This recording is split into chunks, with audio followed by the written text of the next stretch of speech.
बोलो जय श्रीराम. आता आपण सर गंगा सागर मध्ये आलेलो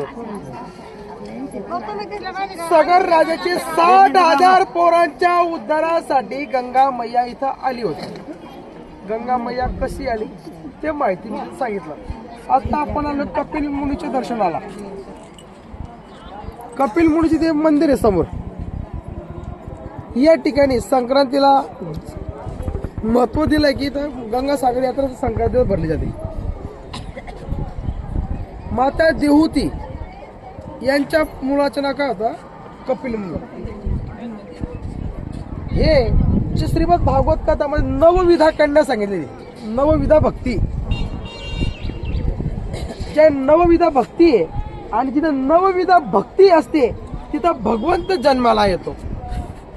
त्या कर्दम ऋषीच्या घरी देहूती मातीच्या पोटी भगवान विष्णूने जन्म घेतला कपिल मुनी म्हणून. हे श्रीमद भागवत कथेमध्ये सांगितलं गेलेलं आहे. जिथं नवविधा भक्ती असते तिथं कोण येतो? भगवंत.